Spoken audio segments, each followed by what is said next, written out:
नमस्कार, welcome to S D I online study. हम लोगों ने S D I Gurukulam YouTube channel पर आधुनिक इतिहास का स्टार्ट किया था, जिसका पार्ट 1, 2 और 3 कंप्लीट हो गया था।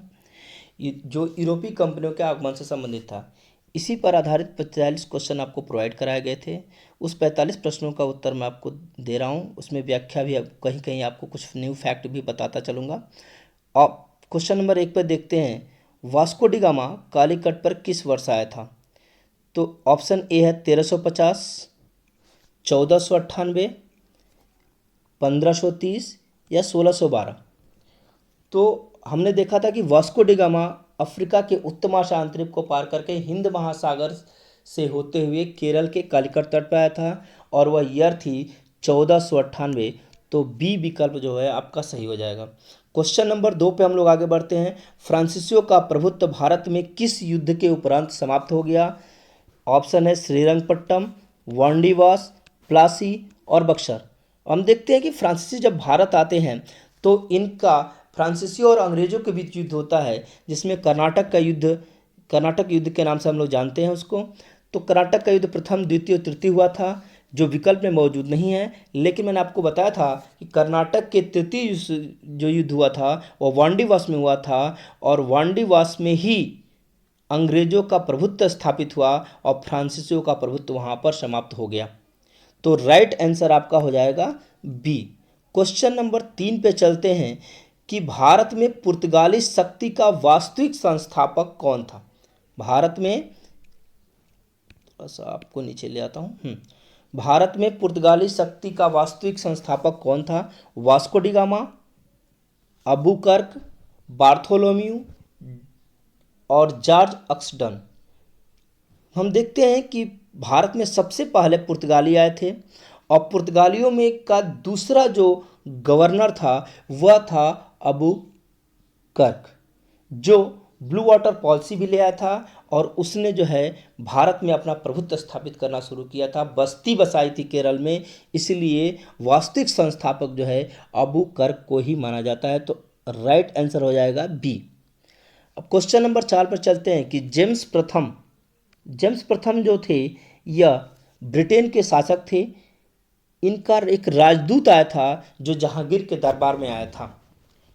ऑप्शन है father Heras, Barbosa, sir Thomas Roe, Monier Williams. तो जो जहांगीर के दरबार में जेम्स प्रथम का संदेश लेके आया था वह सर टॉमस रो था। क्वेश्चन नंबर 5 चलते हैं। निम्नलिखित में से किसने वास्को डी गामा का कालीकट में स्वागत कराया? क्वेश्चन नंबर फर्स्ट में आपको क्लियर कर दिया था। Gaspar Correia, Albuquerque, Zamorin, Don Almeida. यह अल्मीडा भी कहीं कहीं लिखा मिलता है और कहीं कहीं आपको अल्मीडा भी मिलता है, जो भी आपका देख लीजिएगा। तो ऑप्शन जो है आपका वास्को डी गामा कालीकट में उसका जमोरिन ने स्वागत किया था, जो विकल्प सी में मौजूद है। जमोरिन केरल का ये शासक का पद होता था, कोई विशेष व्यक्ति का नाम नहीं था। यह शासक का पद होता था, जैसे हैदराबाद का निजाम होते थे, उसी तरह से केरल का शासक को जमोरिन कहा जाता था। तो उसने स्वागत किया था। क्वेश्चन नंबर 6 पे चलते हैं कि फ्रांसीसियों की हार के प्रमुख कारणों में कौन था? फ्रांसीसियों के हार के प्रमुख कारणों में कौन था? पांडिचेरी का सामरिक स्थल न होना, अंग्रेजी नौसेना का सुदृढ़ होना, डुप्ले का एक अयोग्य सेनापति होना और अंग्रेजों में उत्साह अधिक होना। देखिए, डुप्ले एक अयोग्य सेनापति नहीं था, सबसे कुशल सेनापति था आपके अंग्रेजों का। इसलिए ये फ्रांसीसियों का, इसलिए इसको नहीं माना जा सकता है। पांडिच जो अंग्रेजी सेना थी वह हर तरह से सुदृढ़ थी। उनके पास हथियार थे, उनके पास तोपें थी, हर तरह से संपन्न थे। इसलिए अंग्रेजी नौसेना सुदृढ़ होना यही जो है सबसे बेस्ट होगा, और इस बी ऑप्शन में डी ऑप्शन ऑलरेडी इंक्लूड हो जाएगा। क्वेश्चन नंबर 7 पे चलते हैं हम लोग। मध्यकाल में भारत से व्यापार संबंध स्थापित करने वाले थे डच, अंग्रेज, फ्रांसीसी या पुर्तगाली? मध्यकाल में सर्वप्रथम भारत से व्यापार संबंध स्थापित करने वाले थे डच, अंग्रेज, फ्रांसीसी और पुर्तगाली। देखिए, जब इस टाइप का क्वेश्चन आपसे पुटअप किया जाता है तो आपको देखना होगा कि विकल्प जब हम देख रहे हैं तो डच, अंग्रेज, फ्रांसीसी और पुर्तगाली, मध्यकाल से में मतलब नहीं है, क्योंकि मध्यकाल में तो क्योंकि यूरोपीय कंपनियों का भी चर्चा नहीं किया है। ऑप्शन चूंकि यूरोपीय कंपनियों का है, इसलिए इसमें से कौन सबसे पहला आया, तो हमको पता है कि सबसे पहले पुर्तगाली भारत आए थे, तो डी विकल्प इसका सही हो जाएगा। क्वेश्चन नंबर 8 पे आते हैं। भारत में यूरोपीय शक्ति का वा भारत में यूरोपीय शक्ति द्वारा अपना पहला किला निर्मित किया गया। भारत में जो यूरोपीय शक्तियाँ आई थीं उनमें से पहला किला कहाँ बनाया गया था? विकल्प है कोचीन, कालीकट, मछलीपट्टनम, इसी को मसूलीपट्टनम भी बोलते हैं, और गोवा। तो हमने देखा सबसे पहले पुर्तगाली आए थे और पुर्तगालियों ने सबसे पहले गोवा पर कब्जा किया था 1510 ईस्वी को। 1510 ईस्वी को कब्जा किया था और यहीं पर अपना किला स्थापित किया था। 9वें क्वेश्चन को देखते हैं। लंदन में ब्रिटिश ईस्ट इंडिया कंपनी के गठन के समय भारत का निम्नलिखित में से कौन बादशाह था? लंदन में ब्रिटिश ईस्ट इंडिया कंपनी के गठन के समय भारत का निम्नलिखित में से कौन बादशाह था? क्वेश्चन जो है इस पर बहुत चर्चा हम लोग किए थे। ऑप्शन ए है अकबर, जहांगीर, शाहजहां और औरंगजेब। जब ईस्ट इंडिया कंपनी की स्थापना 1599 में हुई थी तो उस समय भारत में शासक थे अकबर, क्योंकि अकबर की मृत्यु 1605 में हुई है, तब तक वह भारत में शासक था। तो राइट आंसर आपका हो जाएगा ए। क्वेश्चन नंबर 10 देखते हैं। भारत में पुर्तगाली साम्राज्य का सबसे पहले वायसराय कौन था? अभी मैंने आपको बताया था Vasco da Gama, de Almeida, Abu Bakr, Emmanuel. तो मैंने बताया था कि जो पुर्तगाली कंपनी आई थी तो उसका प्रथम गवर्नर था आपका डी अल्मीडा और द्वितीय गवर्नर था आपका अबू बकर। तो राइट आंसर हो जाएगा बी। क्वेश्चन नंबर 11 देखते हैं। किस मुगल सम्राट के काल में ईस्ट इंडिया कंपनी ने भारत में सर्वप्रथम कारखाना स्थापित किया था? जब जेम्स प्रथम के समय में जब भारत ब्रिटिश कंपनी आई तो जो लेटर लेके आए थे वह अकबर के नाम का था, और लेकिन जब पहुँचे तो अकबर की मृत्यु हो चुकी थी और उस समय उनका बेटा जहांगीर मौजूद था। तो राइट आंसर आपका हो जाएगा बी। क्वेश्चन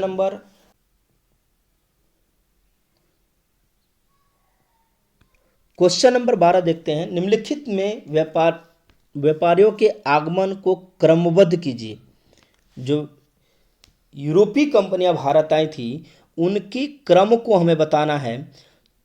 विकल्प आपका डच, पुर्तगाली, अंग्रेज, फ्रांसीसी, इनको 1 2 3 को क्रम समझना है। सबसे पहले हमारी आई थी पुर्तगाली आए थे, उसके बाद हमारे जो है डच आए थे और फिर अंग्रेज आए थे और सबसे अंत में आए थे आपके फ्रांसीसी। और अंग्रेजों और फ्रांसीसियों के बीच में डेनिश कंपनी आई थी जो जल्दी आई जल्दी ही चली गई। यदि एक इसको याद रखना हो तो चूंकि पीडीएफ फाइल होती है जो इस पर हम लोग अभी देख रहे हैं वो भी पीडीएफ फाइल ही है, तो पीडीएफ की जगह पीडी और एक एक्स्ट्रा ई जोड़ दीजिए और एफ, पुर्तगीज, डेनिश, इंग्लिश और आपके फ्रांसीसी, ये क्रम है आपके आने का। और यह क्रम आपको मिल रहा है फर्स्ट आपके दो आपका जो है स्टार्टिंग ऑप्शन नंबर डी में दिखाई दे रहा है, तो इसलिए डी जो है 2 1 3 4।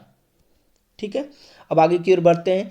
क्वेश्चन नंबर 13 में बंगाल में निम्न में से कौन सा कारखाना डचों ने स्थापित किया था? तो बंदेल, चिंसुरा, हुगली, श्रीरामपुर। तो जो डचों ने स्थापित किया था वह चिंसुरा था, तो इसका राइट आंसर हो जाएगा बी। अगला क्वेश्चन, अंग्रेजों का फोर्ट विलियम स्थित है। अंग्रेजों का फोर्ट विलियम स्थित है। विकल्प है बंबई, कलकत्ता, मद्रास या पांडिचेरी। तो अंग्रेजों का फोर्ट विलियम स्थापित किया गया था कलकत्ता में। अभी इसकी और आप भी व्याख्या आगे की ओर करेंगे हम लोग। क्वेश्चन नंबर 15 की ओर बढ़ते हैं। ईस्ट इंडिया कंपनी की प्रथम फैक्ट्री स्थापित की गई थी। ईस्ट इंडिया कंपनी जब भारत आई थी तो उसने सबसे पहले अपनी फैक्ट्री स्थापित की थी, वह की थी मसूलीपट्टनम में। मसूलीपट्टनम आंध्र प्रदेश में है। मसूलीपट्टनम में स्थापित किया था, जो विकल्प में आपको उपस्थित नहीं है। विकल्प में है पुणे, गोवा, पांडिचेरी या सूरत। तो मैंने आपको बताया था कि मसूलीपट्टनम में इन्होंने अस्थायी फैक्ट्री लगाई थी, अस्थायी फैक्ट्री। जब अस्थायी फैक्ट्री इन्होंने 1611 में लगाई थी और उसके बाद 1613 में 2 साल बाद ही इन्होंने सूरत में फैक्ट्री लगाई। मैंने आपको बताया भी था कि जब भी आपको दोनों प्रथम पूछा जाए तो विकल्प देखिए, विकल्प आपको बताएगा कि वो 1613 का पूछ रहा है या 1611 का। स्थायी फैक्ट्री आपकी जब तक स्थायी या अस्थायी करके ना पूछा जाए तब तक इसमें कन्फ्यूज ना हो। तो जो सबसे पहले स्थापित हुई थी मसूलीपट्टनम था, अस्थायी थी, तो यहाँ अस्थायी नहीं पूछ रहा है, स्थायी पूछ रहा है, क्योंकि विकल्प में मसूलीपट्टनम उपलब्ध नहीं है। तो इसलिए इसका राइट आंसर हो जाएगा डी, सूरत में। क्वेश्चन नंबर 16 की तरफ चलते हैं। बीजापुर के सुल्तान से गोवा को छीनने वाला प्रथम यूरोपियन था। तो बीजापुर को छीनने वाला कोई और नहीं, वह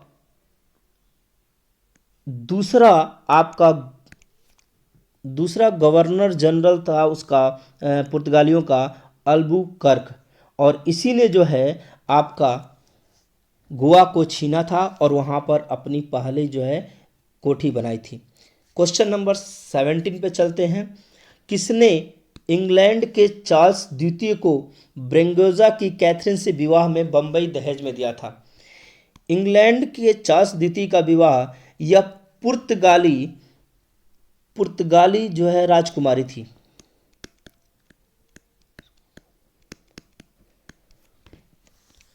फ्रांस आपके अंग्रेजों और पुर्तगालियों के बीच में सूरत गोवा समझौता हुआ था और उसी समझौते के तहत राजकुमारी कैथरीन, पुर्तगीज राजकुमारी थी, का विवाह चार्ल्स द्वितीय से हुआ था और जिसमें बम्बई जो है पुर्तगालियों ने बम्बई को दहेज के रूप में दिया था। तो ऑप्शन बी विकल्प जो है वह सही होगा आपका। क्वेश्चन नंबर 18 पर चलते हैं। ब्रिटिश ईस्ट इंडिया कंपनी ने बम्बई किससे लिया था? ब्रिटिश ईस्ट इंडिया कंपनी ने बम्बई किससे लिया था? ऊपर वाला क्वेश्चन से रिलेटेड है आपका, पुर्तगालियों से लिया था। विकल्प आप देखते रहिए। क्वेश्चन नंबर 19 पे चलते हैं। कोरोमंडल बंदरगाह से डचों द्वारा निर्यात की प्रमुख वस्तु क्या थी? देखिए, डच भारत जब आए थे तो उन्होंने व्यापार तो स्टार्ट किया, तो देखा कि मसाले पे तो सभी लोग फोकस हैं। तो क्वेश्चन बनता है कि कौन ऐसी यूरोपीय कंपनी थी जो भारत से मसाले की जगह वस्त्र का निर्यात को प्रमुखता दी थी? तो वो आपको विकल्प दिख रहा है कि ए है। तो वस्त्र जो है, वस्त्रों का निर्यात शुरू किया किसने? डचों ने, मसालों की जगह पर। क्वेश्चन नंबर 20 पर चलते हैं। कर्नाटक युद्ध किन के मध्य लड़ा गया? मैं अभी आपसे सुबह स्टार्टिंग में ही बता दिया था कि कर्नाटक का युद्ध अंग्रेजों और फ्रांसीसियों के बीच में लड़ा गया था। क्वेश्चन नंबर 21 देखते हैं। निम्नलिखित में से किन स्थानों पर ईस्ट इंडिया कंपनी के शासनकाल में प्रमुख औद्योगिक केंद्र नहीं थे? ये क्वेश्चन थोड़ा सा आपको सोचना पड़ेगा। विकल्प है आपका इलाहाबाद और ग्वालियर, नागपुर और नासिक, बनारस और अहमदाबाद, लखनऊ और पूना। देखिए, विकल्प से ही आप देख सकते हैं। पहला विकल्प है इलाहाबाद और ग्वालियर, बी है नागपुर और नासिक, सी है बनारस और अहमदाबाद और डी है लखनऊ और पूना। देखिए, जो लेक्चर हम लोग लिए थे उस लेक्चर के आधार पर आप अनुमान लगा सकते हैं। सबसे हम देखते हैं कि ऑप्शन बी में नासिक में इनका प्रभाव रहा, क्योंकि सूरत बगल में ही था। इधर महाराष्ट्र में पूना भी होगा, महाराष्ट्र के आसपास पूना, ये भी इम्पैक्ट डालेगा। और अहमदाबाद गुजरात है तो ये भी प्रभाव देगा। तो 3 विकल्प तो लग रहे हैं कि ये सही होंगे, जहाँ पर इनकी ईस्ट इंडिया कंपनी ने अपने औद्योगिक केंद्र खोले होंगे। इसमें से इलाहाबाद और ग्वालियर में इन्होंने नहीं खोला था और इसलिए विकल्प सही होगा आपका ऑप्शन ए। क्वेश्चन नंबर 22 पे चलते हैं। अंग्रेजी शासनकाल में भारत का कौन सा क्षेत्र अफीम उत्पादन हेतु प्रसिद्ध था? बिहार, दक्षिण भारत, गुजरात, असम।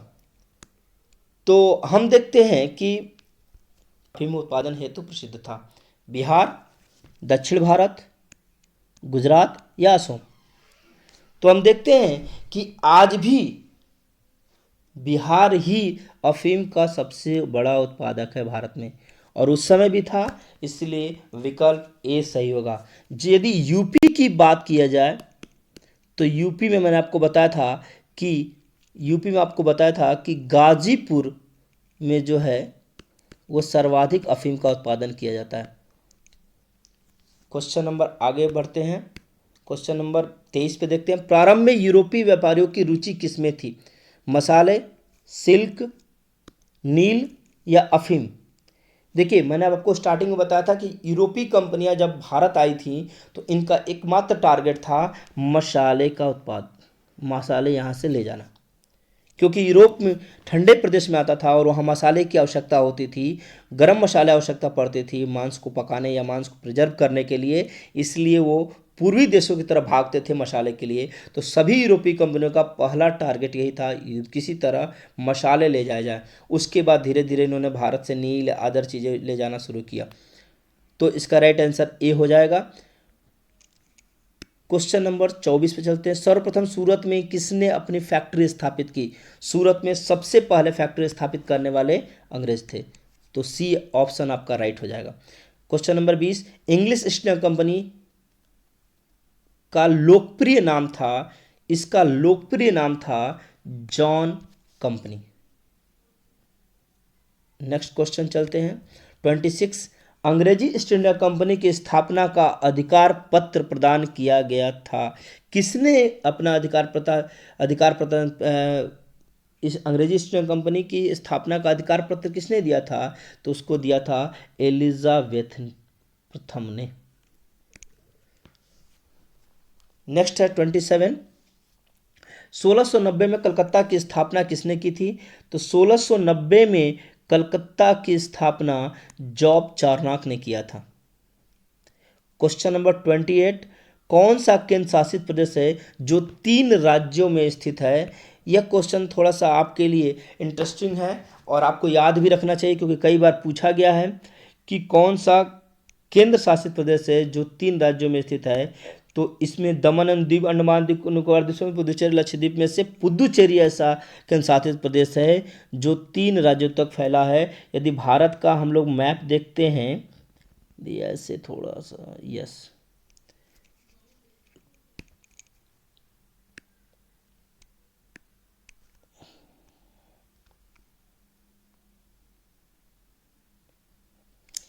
ये भारत का मैप है, तो देखते हैं। तो यहाँ आंध्र प्रदेश में, एक तो आंध्र प्रदेश में है, एक आपके एपी में है, एक जो है आपका चेन्नई के पास में है और एक वही तमिलनाडु में है, और एक जो है आपका केरल में है। तीनों का नाम जो है आपका, ये है आपका यमन या पुदुचेरी या कराईकल, और यह आपका माहे है। तो क्वेश्चन बनता है कि कौन सा केंद्र शासित प्रदेश 3 राज्यों में स्थित है? तो वह है आपका पुदुचेरी, आंध्र प्रदेश, तमिलनाडु और केरल। आंध्र प्रदेश, तमिलनाडु और केरल में है। ये 3 राज्यों में फैला हुआ है और इसमें 4 जगह हैं। जो यदि पूछा जाए कितने जिले हैं, तो 4 जिले भी हैं इसके। अब आगे की ओर बढ़ते हैं। क्वेश्चन नंबर आपका 29 है, अमेरिका की खोज किसने की थी? बहुत इजी क्वेश्चन है। और अमेरिका की खोज 1492 ईस्वी में कोलंबस ने किया था।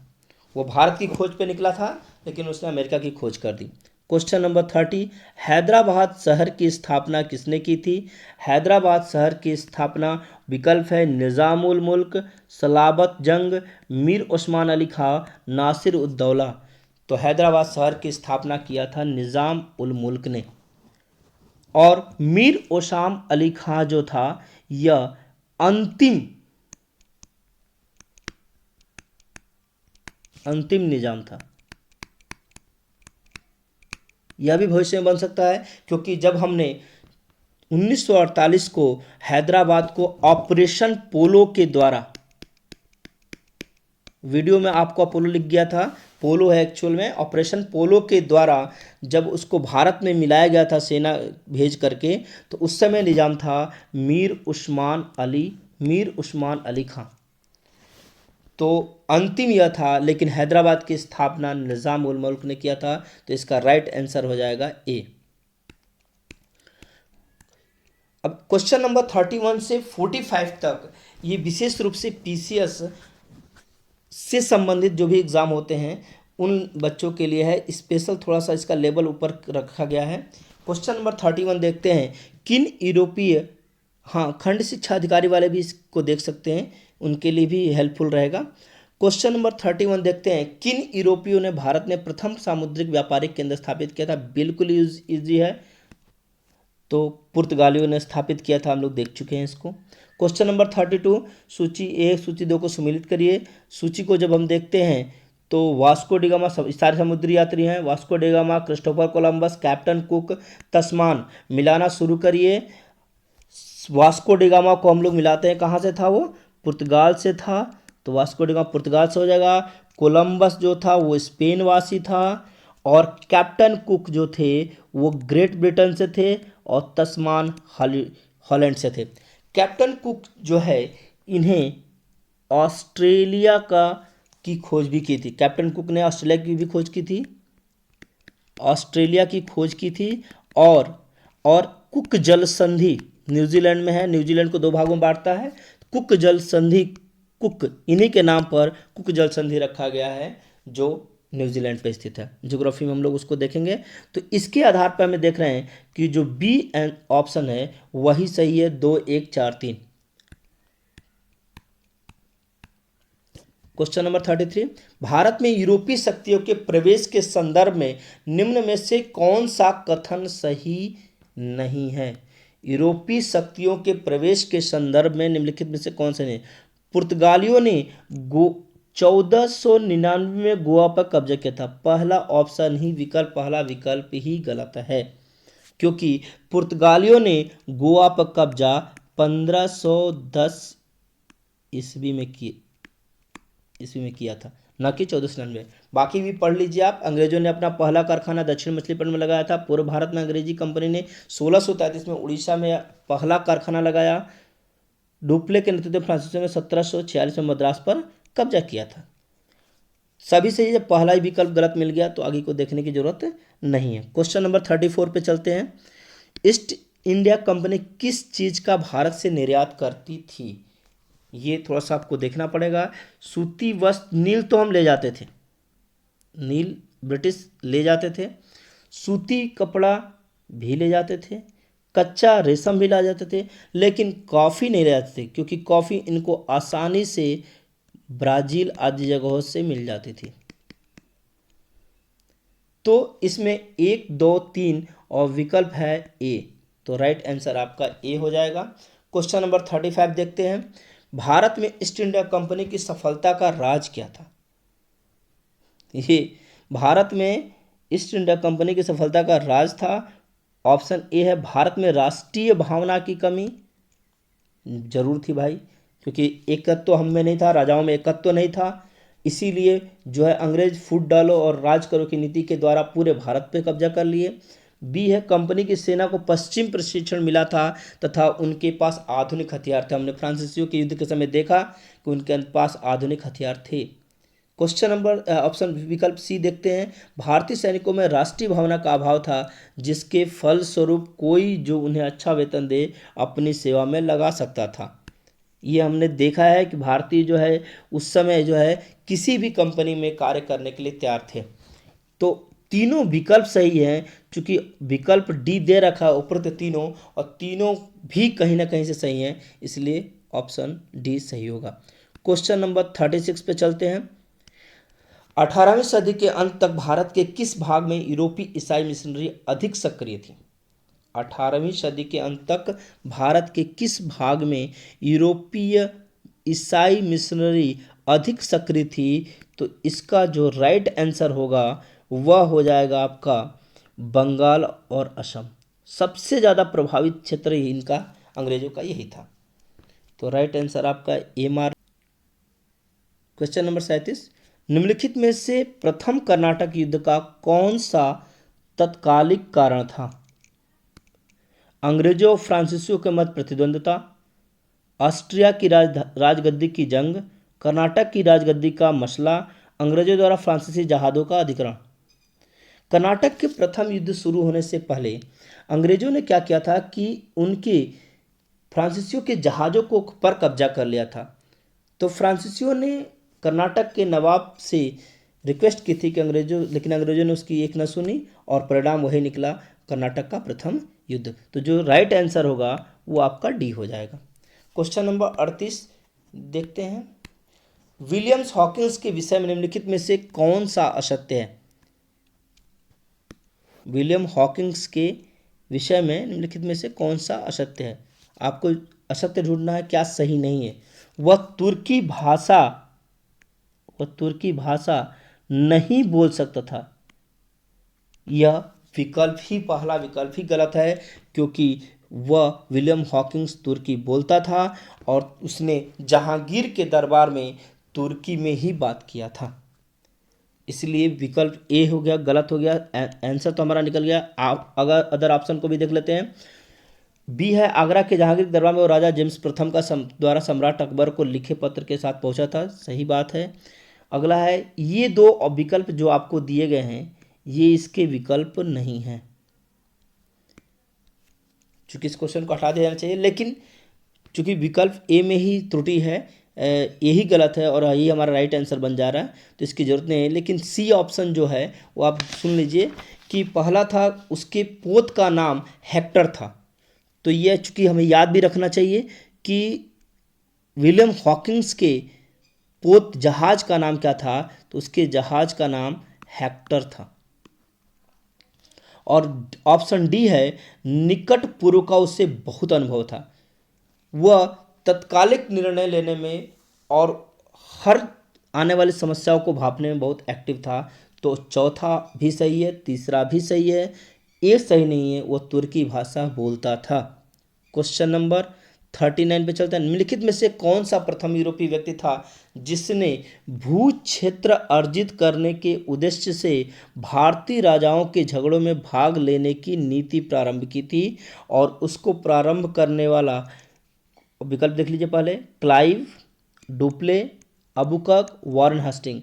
तो डुप्ले था, यह राजाओं के झगड़ों में पार्टिसिपेट करता था और बड़े राजा को छोटे राजाओं के सहयोग के द्वारा हरा देता था। तो इस प्रकार उसने सत्ता स्थापित करने की कोशिश किया था। तो इसका राइट आंसर आपका बी हो जाएगा। क्वेश्चन नंबर 40 पे चलते हैं। फ्रांसीसियों ने किस संधि के द्वारा मद्रास अंग्रेजों को वापस लौटा दिया? फ्रांसीसी और अंग्रेजों के बीच में कर्नाटक का प्रथम युद्ध हुआ था और कर्नाटक के प्रथम युद्ध में ही मद्रास पे कब्जा कर लिया गया था। और मद्रास पे कब्जा करने के बाद इन्होंने संधि हुआ इनके बीच, जिसको हम लोग ला सापेल की संधि बोलते हैं। 1748 4849 दो भी आता है, कहीं कहीं 1748 आता है, कहीं 49 आता है। इसको संधि हुई थी, एला सापेल की संधि हुई थी और इसी संधि के साथ जो है आपका मद्रास अंग्रेजों को वापस कर दिया गया। फ्रांसीसियों, चूँकि मद्रास पर अंग्रेजों का अधिकार था, उसको कब्जा में फ्रांसीसियों ने लिया और बाद में इस संधि के द्वारा वापस कर दिया। तो राइट आंसर हो जाएगा ए। क्वेश्चन नंबर 41, निम्नलिखित यूरोपियों में से कौन सा एक स्वतंत्र पूर्व भारत में व्यापारी के रूप में सबसे अंत में आया? तो क्वेश्चन वही है, घुमाया गया थोड़ा सा आपको। तो आपको सबसे अंत में आने वाली कंपनी को देखना है। सबसे अंत में आने वाली कंपनी आपकी थी पुर्तगाली। क्वेश्चन नंबर 42, अंग्रेजी कंपनी को किसने कहा था कि यह कुत्सित या नीच झगड़ालू लोगों और बेईमान व्यापारियों की कंपनी है? इसे कहा था बंगाल के सूबेदार शाइस्ता खान ने। बंगाल के सूबेदार शाइस्ता खान ने कहा था। क्वेश्चन नंबर 43 पे चलते हैं। आरंभ में ब्रिटिश ईस्ट इंडिया कंपनी का नाम क्या था?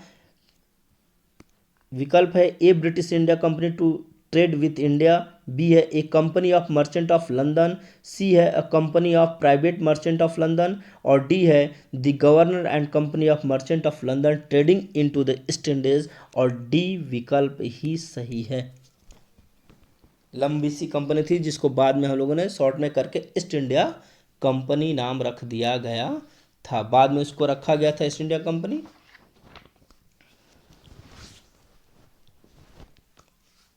नेक्स्ट आपका क्वेश्चन नंबर 44 है,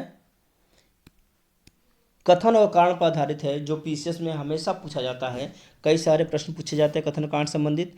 इसका एक छोटा सा ट्रिक होता है, मैं आपको भी बता दूंगा। कथन है डचों का व्यापार सहकारिता पर आधारित था। कारण है डचों ने मसालों की जगह कपड़े के निर्यात को अधिक महत्व दिया। विकल्प है ए और आर दोनों सत्य है, आर ए की सही व्याख्या है। ए और आर दोनों सत्य हैं, आर ए की सही व्याख्या नहीं है। सी है ए सत्य है किंतु आर असत्य है। डी है आर सत्य है किंतु ए असत्य है। अब कथन कारण जब करते हैं तो सबसे पहले हम देखते हैं कि ए और आर दोनों सही हैं कि नहीं, सबसे पहले चेक यही करते हैं। तो देखते हैं डचों का व्यापार सहकारिता पर आधारित था। मैंने आपको बताया था कि डच जो है व्यापार पार्टनरशिप पे ही करते थे और बहुत 18% तक पर भी सहकारिता पर कार्य करते थे। तो ये कथन तो सही है। कारण पर चलते हैं, डचों ने मसालों की जगह कपड़े निर्यात को अधिक महत्व दिया। अभी मैंने आपको बताया कि डच मसालों की जगह कपड़े पे फोकस हुए, तो आर भी सही है। दोनों जब सही हो गया तो हम देखते हैं कि अब इनमें रिलेशन है कि नहीं। उसके लिए मैं आपको बताऊं कि कथन को पढ़िए और क्योंकि लगाइए और फिर आर को पढ़िए। यदि कुछ आपको सटीक बैठा बैठा सा लगता है तो जानिए ए और आर दोनों सत्य हैं, आर ए की सही व्याख्या। देखते हैं, डचों का व्यापार सहकारिता पर आधारित था क्योंकि डचों ने मसालों की जगह कपड़े के निर्यात को अधिक महत्व दिया। सेट नहीं हो रहा है। यदि आपको उल्टा भी एक बार पढ़ना चाहिए तो आर और के बाद आपको इसलिए पढ़ना चाहिए, एक शब्द जोड़ दीजिए और फिर ए पढ़िए। दूसरी कंडीशन मैं आपको बता दूं, दोनों से चेक कर लीजिएगा। तो आर पढ़ते हैं, डचों ने मसालों की जगह कपड़ों के निर्यात को अधिक महत्व दिया इसलिए डचों का व्यापार सहकारिता पर आधारित है। दोनों से लिंक नहीं बन रहा है, इसलिए इसका विकल्प सही होगा बी। ए और आर दोनों सत्य तो हैं लेकिन आर ए की सही व्याख्या नहीं है। क्वेश्चन नंबर 45 लास्ट क्वेश्चन है, 1700 ईस्वी में कोलकाता को प्रेसिडेंसी नगर घोषित किया गया। इसका निर्माण किन गांवों को मिलाकर के बना हुआ है। भारत का यदि पूछा जाए भारत का सबसे पहला प्रेसिडेंसी नगर कौन सा था, तो था हमारा कोलकाता, जिसको जॉन चरनॉव ने बनवाया था। आगे की ओर बढ़ते हैं थोड़ा सा। इसका राघोपुर, कलिकता, ठाकुरबाड़ी, गोविंदपुर या सुतानाती, दो होगा ही होगा, कलिकता होगा, गोविंदपुर था और सुतानाती। ये तीन गांव थे, ये तीनों गांव थे। तीनों गांवों को मिला करके कलकत्ता नगर बनाया गया था और वहीं पे फोर्ट विलियम की स्थापना भी की गई थी। तो आपका विकल्प 2, 4 एंड 5 होगा, सी आपका राइट आंसर होगा। इसी के साथ हमारे 45 क्वेश्चन आपके क्लियर हुए। इसका रिजल्ट आपको दे दिया जाएगा, जल्दी ही दे दिया जाएगा। और आप लोग यूट्यूब चैनल को देखते रहिए, चूँकि पार्ट 4 हम लोग कंप्लीट हो चुका है, वो मौजूद है 1857 की क्रांति, जहाँ से क्वेश्चन बनते ही बनते हैं। आगे जो स्टार्ट होंगे आपके 1-2 दिन के अंदर आपको मिलेंगे, वह स्वतंत्रता संग्राम है, जो पीसीएस क्लर्क से लेकर पीसीएस तक कहीं भी चले जाइए उससे संबंधित क्वेश्चन बनते ही बनते हैं। सारी मॉडर्न जो है आपके उसी स्वतंत्रता संग्राम में छुपी हुई, कहीं कहीं तो मेंशन तक कर दिया जाता है सिलेबस में कि स्वतंत्रता। Thanks for watching. चैनल को सब्सक्राइब करें, लाइक करें और अपने दोस्तों में शेयर करें। इतना ही, धन्यवाद।